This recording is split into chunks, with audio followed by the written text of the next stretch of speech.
사도 바울의 회심 장면은 아마 성경 가운데에서 가장 흥미로운 이야기 가운데 하나가 아닐까라고 저는 그렇게 생각을 합니다. 예수를 믿는 사람들을 잡아 가두는 것에 가장 선봉에 있던 사람이 바로 사도 바울이었기 때문에 그렇습니다. 그런데 그가 예수를 그리스도라고 전하는 사도로서 그렇게 돌변하는 놀라운 반전의 이야기가 바로 그 안에 담겨 있기 때문에 그렇습니다. 그러니까 상상할 수 없는 일이 사실은 일어난 거죠. 예수님을 믿는 사람들을 잡아 가두는 선봉에 있던 그 바울이 이제는 그걸 그냥 그치는 것에서 끝나는 것이 아니라 그 일을 그만두는 것에서 끝나는 것이 아니라 오히려 예수를 그리스도로 고백하면서 너도 예수님을 믿으라라고 하면서 사도로서 세상을 떠돌면서 교회를 세워나가는 그런 이야기가 말 그대로 극적이기 때문에 그렇습니다. 이 바울의 회심 장면이 더욱더 마치 드라마처럼 그렇게 우리에게 다가오는 이유는 그저 호련히 어느 날 마음이 갑자기 바뀌어서 사도가 된 게 아니기 때문에 그렇습니다. 바울이 부활하신 예수님을 마주하는 장면이 그려지는데 그리고 나서 바로 앞을 못 보는 맹인처럼 그렇게 쓰러졌다라고 하는 그 장면이 그 가운데 끼어 있기 때문에 더욱더 이 사도 바울의 회심 사건이 극적으로 느껴지는 것이 아닌가라고 저는 생각을 합니다. 사도행전 9장에 가면 이런 말씀이 있습니다. 사도행전 9장 8절의 상반절 말씀인데 이렇게 되어 있습니다. 사울이 땅에서 일어나 눈은 떴으나 아무것도 보지 못하고 라고 되어 있습니다. 예수님을 처음 만나자마자 사도 바울이 땅에서 넘어진 거예요. 땅에서 걸어가다가 넘어졌는데 결국 땅에서 일어나서 눈을 떴는데 아무것도 볼 수 없었다라고 하는 겁니다. 짤막한 한 구절이지만 이와 같은 상황에 있다라고 하면 얼마나 공포스러울까라는 생각을 해봤습니다. 눈을 떴는데 아무것도 보이지 않았다라고 하는 겁니다. 한마디로 맹인이 된 거죠. 시각 장애인이 된 겁니다. 마치 세상의 모든 불을 한 번에 꺼버린 것처럼 눈앞이 캄캄해지지 않았을까? 저는 그렇게 상상을 해봅니다. 얼마나 두려운 일이었을까요? 방금 전까지 보고 있었는데 예수 그리스도 누구를 만났는지 사실 그때는 알 수도 없었는데 음성이 들리더니 삽시간에 자신이 쓰러지고 다시 일어나서 눈을 떴는데 아무것도 보이지 않는다라고 한다면 얼마나 공포스럽고 두려웠겠습니까? 제가 이번 여름 휴가 때 잠깐 충북 단양에 있는 고수동굴에 다녀왔습니다. 아이들 데리고 다녀왔는데 이 동굴이라고 하는 곳은 빛이 없는 곳 아니겠습니까? 그래서 고수동굴은 워낙 큰 동굴이라 유명하기도 한데 아이들이 한 번도 안 가본 곳이라 제가 이제 아이들을 데리고 갈 겸 해서 거기 입구를 딱 갔는데 벌써 아이들이 겁을 내더라고요. 그 안에가 어떤 곳인지 알지 못함에도 불구하고 일단 빛이 들지 않는 곳이다, 어두운 곳이다라는 생각이 딱 판단이 되니까 그때부터 벌써 좀 긴장하고 겁을 먹는 겁니다. 물론 그 안에 들어가서 펼쳐지는 그 광경을 볼 때는 너무나 아름답기는 했습니다. 저도 다시 오랜만에 아마 제가 20살 땐가 보고 처음 다시 갔던 것 같은데 거의 20몇 년 만에 가본 거 아닙니까? 근데 이렇게 그때는 뭐 별 생각 없이 그냥 돌고 왔던 것 같은데 다시 가보니까 이렇게 멋있었나? 이렇게 장관이었나 하는 생각이 들었습니다. 근데 한편으로 또 저 마음속에 이런 생각도 들었는데 이게 지금 우리가 불을 켜놨으니까 이렇게 그 동굴 안의 모습이 아름답다라고 하는 것을 알았지 자연 그대로의 상태였다면 빛이 한 줌도 안 들어오는 그런 공간 아니었겠습니까? 가보신 분들은 알겠지만 그 고수동굴이 엄청나게 큽니다. 다 돌아오는 데까지 한참 시간이 걸리는 몇십 분 이상의 시간이 걸릴 정도의 큰 규모인데 거기에 빛이 들어갈 공간이 하나도 없어요. 무슨 천정에 구멍이 뚫려 있다거나 이런 부분이 전혀 없기 때문에 아마 우리가 인위적으로 등을 켜지 않았으면 그 경치라고 하는 것, 그 장관처럼 보이는 그런 모습이라고 하는 건 뭐 전혀 아무도 알 수도 없고 볼 수도 없는 그런 채로 그냥 묻혀지지 않았겠습니까? 그런 면에서 볼 때 이 빛이 있어서 우리가 이것을 볼 수 있겠구나라는 생각이 드는 겁니다. 또 한편으로는 빛이 없는 우리가 불을 켜기 전까지 그 안에서의 거기 안에도 생물체가 있거든요. 생명들이 살아가고 있습니다. 뭐 새우도 있고 무슨 그 군뱅이라고 하나요? 뭐 이렇게 약간 보시기에 조금 징그럽게 생긴 그런 애들도 살고 또 박쥐도 그 안에 살아가고 생명체들이 살아가는데 그들이 경험하는 그 동굴 안에서의 삶이라고 하는 건 대체 그들은 세상을 어떻게 인식하고 있었을까라고 하는 그런 궁금증 같은 것도 제가 거기에 있을 때 마음속에 찾아왔습니다. 빛이 없는 세상이라고 하는 것은 첫 번째로는 공포겠죠. 두려움 아니겠습니까? 내 눈앞에 있는 것이 무엇인지 알 수 없는 그런 상황 가운데 놓여진다. 아마 이 바울이 경험한 것이 저는 그와 같지 않을까라고 생각을 해서 빛이 꺼진 동굴 속과 같이 눈앞이 칠흑 같은 어둠 속에서 아무것도 볼 수 없는 상태가 되니까 이때는 이제 덜컥 겁이 나고 덜컥 또 이제 다시 한번 이제 쓰러지지 않을까 걱정할 수밖에 없는 그런 상황 속에 있지 않았을까 저는 그렇게 상상을 해봤습니다. 그런데 제가 이 바울의 회심 이야기를 보면서 성경 이곳저곳을 좀 뒤져봤습니다. 그런데 아무리 찾아봐도 이 바울의 눈이 어두워졌다라는 표현이 있거나 아니면 캄캄해졌다라는 그런 단어가 있거나 어둠 속에서 사는 것과 같았다라는 표현이 있거나 있을만한 이야기인데 그런 표현들이 전혀 나오지 않는 것을 제가 발견했습니다. 좀 이상했어요. 왜 이 눈이 갑자기 어두워졌으면 그것에 맞추어서 이 어둡다랄지 좀 깜깜하다, 보이지 않는다 뭐 이런 식의 단어들이 있을 것 같은데 그런 표현이 전혀 없다라고 하는 겁니다.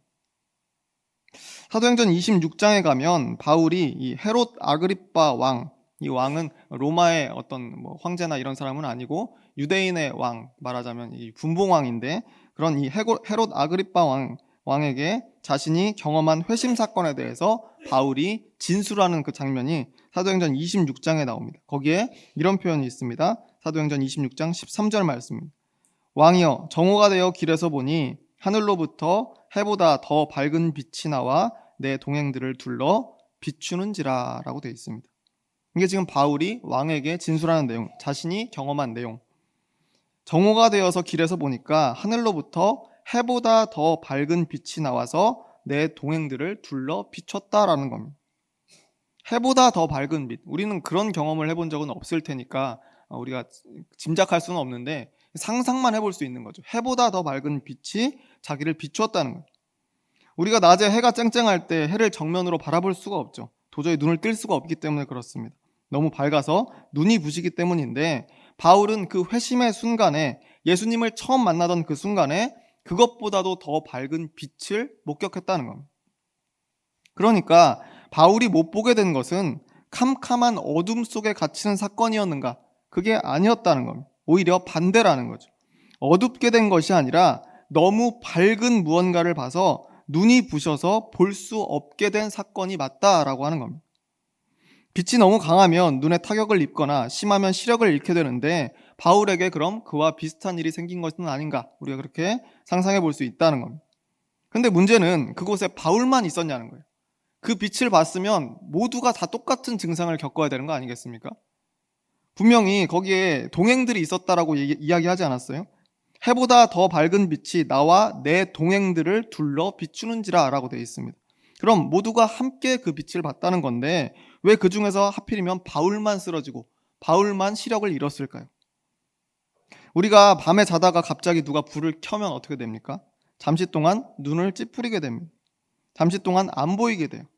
그러다가 좀 지나면 천천히 보이기 시작하는 그런 경험들 다 해보셨을 겁니다.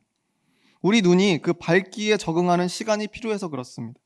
어두운 곳에 있다가 갑자기 밝은 곳으로 나오는 그런 경우에 항상 그와 같은 일들을 겪게 됩니다. 원래 밝은 곳에 있었던 사람은 아무렇지 않지만 빛이 없는 어둠 속에 있었던 사람은 오히려 갑자기 드러나는 그 밝은 빛 때문에 아무것도 볼 수 없게 되는 그런 상황이 생긴다는 겁니다. 다시 말해서 어떤 사람이 그 빛을 보기 전에 어디에 있었느냐가 매우 중요하다는 겁니다. 어둠 속에 있었던 사람이라고 한다면 빛을 만나게 되자마자 눈을 감을 수밖에 없다는 거죠. 볼 수가 없다라고 이야기하는 겁니다. 바울이 밝은 빛 때문에 시력을 잃게 된 것은 그가 지금까지 어둠 속에 있었다라고 하는 사실은 증거입니다. 그것도 아주 깊은 어둠 속에 있었기 때문에 주변 사람들은 다 괜찮은데 그들은 견딜만 했는데 바울만 그 빛 때문에 땅에 쓰러졌다라고 하는 것. 그것은 그가 그만큼 깊은 어둠 속에서 살아가고 있었던 사람이었다. 깊은 어둠 속에 있다가 갑자기 빛을 보게 되니까 빛을 보자마자 시력을 잃게 되었다라고 하는 그렇게 우리가 해석하는 것이 맞지 않겠습니까? 결국 이 바울의 회심 이야기 속에서 이 빛이라고 하는 것, 그것은 단순히 과학적인 현상이 아니에요. 단순히 과학적인 그 빛 이상의 의미가 이 안에 담겨 있었다라고 하는 겁니다. 또 여기서 어둠이라고 하는 것도 과학적으로 빛이 없는 상태를 이야기하는 것이 아니었다는 것. 요한복음 3장에 가보면 예수님께서 빛과 어둠에 대해서 이런 말씀을 하신 적이 있습니다. 요한복음 3장 19절 이하의 말씀에 이렇게 되어 있습니다. 그 정죄는 이것이니 곧 빛이 세상에 왔으되 사람들이 자기 행위가 악함으로 빛보다 어둠을 더 사랑한 것이니라. 악을 행하는 자마다 빛을 미워하여 빛으로 오지 아니하나니 이는 그 행위가 드러날까 함이요 라고 되어 있습니다. 사람들이 자신의 행위의 악함 때문에 빛보다 어둠을 더 사랑한다라고 그렇게 기록되어 있습니다. 이게 예수님의 말씀입니다. 그러면서 악을 행하는 자마다 자신의 행위가 드러날까 봐 빛으로 나오지를 않는다라고 그렇게 말씀하고 계시는 거예요. 바울이 몸담고 있었던 어둠이라고 하는 것이 바로 이와 같은 내용입니다. 행위의 악함이 그에게 있었다라는 겁니다. 그리스도인들을 잡아 가두던 그 삶을 뭐라고 이야기하겠습니까? 어둠의 삶이라고 하는 거예요. 그런 바울에게 나타난 예수님은 예수님 자체가 빛이었기 때문에 예수님을 보자마자 바울이 거기에 눈이 부셔서 눈이 멀 수밖에 없었다라고 하는 겁니다. 예수님께서 바울의 눈을 멀게 하시려고 바울이 시각장애인이 되게 하려고 일부러 태양보다 빛나는 모습으로 바울을 고꾸러뜨린 게 아니라는 겁니다. 제 생각인데 예수님은 그냥 평소대로의 그냥 평소대로의 그 모습 그대로 아마 바울 앞에 나타나셨을 것이다 라고 생각합니다. 그런데 바울이 살아가던 그 인생이 워낙 캄캄한 어둠이었기 때문에 악을 행하며 살던 이 바울에 비해서 의로움과 선함 그 자체인 예수님이 상대적으로 너무나 밝게 비춰졌던 거죠. 그래서 예수님께서는 오늘 첫 번째 본문인 마태복음 10장 34절에서 이런 말씀을 하신 것이 아닌가 생각합니다. 이렇게 되어 있습니다. 내가 세상에 화평을 주러 온 줄로 생각하지 말라. 화평이 아니요 검을 주러 왔노라. 이 말씀만 읽으면 상당히 이 머릿속에 이 물음표가 그려지는 그런 말씀입니다. 예수님 하면 평화이고 사랑이고 이런 단어들이 생각나는데 내가 너희에게 화평을 주러 온 것이 아니라 검은 칼이잖아요. 칼을 주러 왔다라는 그런 표현을 여기서 하셨기 때문입니다. 예수님의 존재 자체가 사람들로 하여금 마음속에 전쟁을 일으킨다라고 하는 표현입니다. 화평을 주러 온 것이 아니라 싸우는 검을 주러 왔다는 말씀이 바로 그겁니다. 진짜 칼을 던져두고 너희끼리 싸우라라고 하는 그런 말씀이 아니고 우리 마음속에 예수님이라는 존재 자체가 소동을 일으키신다는 말씀입니다. 그저 그냥 잘 살고 있겠거니 내가 지금 잘 살고 있구나 내가 이 정도면 괜찮지 라고 생각하면서 살아가는 우리 삶을 뿌리에서부터 다시 캐내어서 확인해 보도록 만드시는 분이 바로 예수님이라는 거죠. 예수님의 존재 자체가 그렇다는 겁니다. 예수님이 특별히 우리를 꼬집지 않아도 판단하거나 지적하거나 정죄하지 않으셔도 예수 그리스도 자체가 빛이시기 때문에 어둠 속에 살던 우리들은 그를 볼 때 눈이 멀 수밖에 없다라고 하는 거예요. 그의 존재를 경험하는 것만으로도 우리 안에 검이 던져진다라고 하는 겁니다. 이제까지의 나와 새로운 내가 이 안에서 갈등하고 다투게 되는 그런 역사가 우리에게 일어나게 된다는 거예요. 그러니까 악한 세상 속에서 그저 흘러가면서 살아온 우리들은 예수 그리스도를 만나면 거꾸러질 수밖에 없다는 거예요. 그게 정상이라는 겁니다. 예수님께서 우리를 넘어뜨리려고 강한 빛을 발사해서 눈을 멀게 하신 것도 아니고 일부러 칼을 쥐어주고 혼란과 분쟁을 부추기시는 것이 아님에도 불구하고 필연적으로 예수님을 만나면 우리는 넘어질 수밖에 없다라고 하는 겁니다. 요한복음 8장 12절 말씀에 이렇게 기록되어 있습니다. 예수께서 또 말씀하여 이르시되 나는 세상의 빛이니 나를 따르는 자는 어둠에 다니지 아니하고 생명의 빛을 얻으리라. 나는 세상의 빛이다 라고 선언하셨고 나를 따르는 자는 어둠에 다니지 않을 것이다 라고 그렇게 말씀하셨습니다. 또한 요한복음 12장 46절에서도 이렇게 말씀하셨어요. 나는 빛으로 세상에 왔나니 무릇 나를 믿는 자로 어둠에 거하지 않게 하려 함이로라. 이렇게 말씀하셨습니다. 나를 믿는 자로 어둠에 거하지 않게 하시려고 빛으로 세상에 왔다. 그것 때문에 내가 빛으로 세상에 왔다 말씀하고 계신다는 거예요. 그런 예수님을 만나던 바울은 그때까지 지독한 어둠 속에 살아가던 인생이었습니다. 그래서 빛으로 오신 예수님을 보자마자 눈이 멀었다라고 하는 겁니다.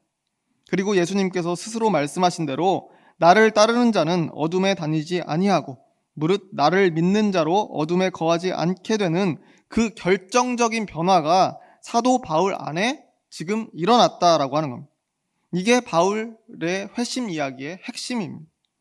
결국 예수님을 만난다라고 하는 것은 한마디로 어둠에서 빛으로 나아가게 되는 결정적인 방향의 전환입니다.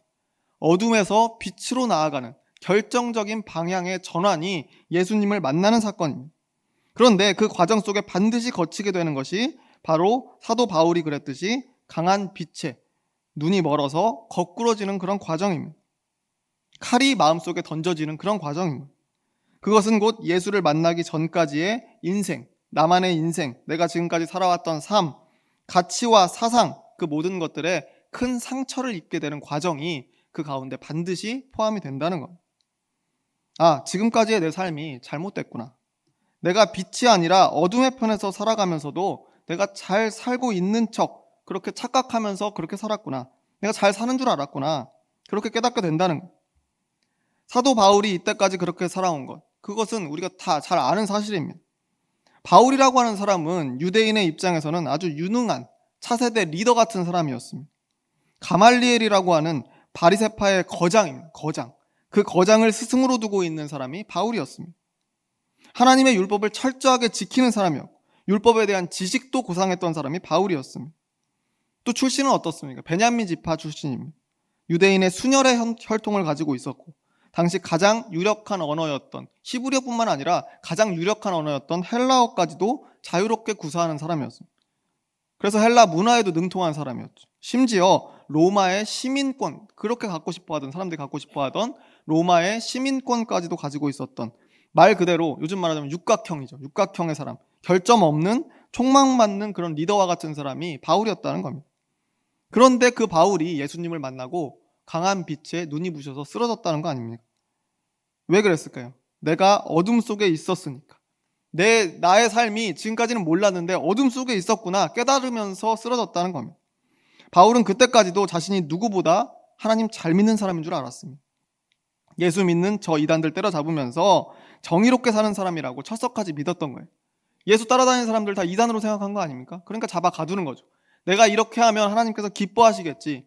하나님의 사역에 내가 도움이 되는 것이겠지 라고 착각하면서 살아갔던 것이 바울의 인생이었다는 겁니다. 그런데 진짜 빛을 만나니까, 진짜 빛을 만나자마자 자신이 지금까지 어둠이었다라는 사실을 깨달으면서 거꾸러졌던 겁니다. 그러니까 예수님을 만나고 마냥 기쁘고 평안한 사람이 만약에 있다라고 한다면 아마 두 가지 경우 중 하나일 겁니다. 예수님 만나기 전에도 정말로 정의롭고 선하게 살아가는 그런 빛의 사람이었다라고 생각할 수 있겠고, 근데 그건 너무나 희박한 확률이겠죠. 그게 아니면 아직 예수님을 제대로 만나지 못했기 때문에 평안하고 아무렇지 않은 겁니다. 왜냐하면 예수님은 화평이 아니요 검을 주러 왔다라고 분명히 스스로 밝혔기 때문에 그렇습니다. 어둠에 살아가는 우리가 예수님을 만날 때 바울처럼 쓰러지는 것이 정상이라는 겁니다. 마음에 큰 풍랑이 일어나고 영적인 갈등과 충돌, 마음속에 전쟁이 일어나게 되는 것이 정상이라는 겁니다. 감당할 수 없는 빛을 만나 맹인이 되어서 쓰러져 있는 바울, 그 바울에게 이 바울이라고 하는 이 사람의 삶은 어떻게 보면 이제까지의 바리새인으로서의 삶과 그리스도인으로서의 새로운 삶이 충돌하면서 마음에 전쟁이 일어나서 괴로워하고 있는 그런 장면이 아닐까 저는 생각을 합니다. 그렇게 쓰러져 있는 이 바울에게 예수님의 음성이 들려옵니다. 오늘 두 번째 본문인 사도행전 26장 18절 말씀입니다. 이렇게 되어 있습니다. 우리 한 목소리로 읽어보겠습니다. 시작. 그 눈을 뜨게 하여 어둠에서 빛으로 사탄의 권세에서 하나님께로 돌아오게 하고 죄사함과 나를 믿어 거룩하게 된 무리 가운데서 기업을 얻게 하리라 하더이다. 아멘. 너를 어둠에서 빛으로 돌아오게 하고 나를 따르는 거룩한 사람들로 초대하겠다라고 예수님께서 말씀해주고 계신 겁니다. 사도 바울은 이 말씀을 마음속 깊이 새겼을 것이다. 저는 그렇게 생각합니다. 어둠으로부터 벗어나서 빛의 사람으로 거듭나게 되는 놀라운 역사가 이 가운데에서 생겼다라고 하는 겁니다. 바울은 자신이 어둠의 편에서 살아가는 줄도 그때까지는 몰랐지만, 그리고 또 그저 그냥 정의롭고 거룩하게 살아가는 게 지금 나다. 내가 지금 하는 모든 행동들은 율법에 하나도 저촉되는 일이 없고 내가 하는 일들은 다 정의다 라고 그렇게 착각하며 살았지만 진짜 빛을 만날 때 그의 세상이 깨어졌다는 겁니다. 그리고 새로운 삶이 열렸다라고 하는 거죠. 그리스도인은 누구나 빛의 사람으로 부름받은 사람들입니다. 그런데 그 출발은 내가 어둠이라는 사실을 깨닫는 것에서부터 시작된다는 사실을 여러분 기억하시길 바랍니다. 빛을 만나기 전에는 내가 어두운지도 모르고 살아가는 것이 우리의 일반입니다. 그래서 예수님께서는 그런 우리를 위해 빛으로 오신 겁니다. 아까 읽었던 요한복음의 말씀을 다시 한번 읽어보겠습니다. 요한복음 8장 12절 말씀인데 한 목소리로 읽겠습니다. 시작. 예수께서 또 말씀하여 이르시되 나는 세상의 빛이니 나를 따르는 자는 어둠에 다니지 아니하고 생명의 빛을 얻으리라. 아멘. 바라기는 우리 모두가 이 말씀을 마음속에 새기면서 빛 되신 예수 그리스도를 깊이 경험할 수 있기를 바랍니다. 그래서 예수님이 우리 마음에 던져두신 검으로서 검을 들고 우리 인생에 지저분하게 얽혀있는 어둠의 사슬들을 끊어내고 빛의 사람으로 거듭나는 저와 여러분이 모두 되시기를 주의 이름으로 축원합니다. 기도하겠습니다.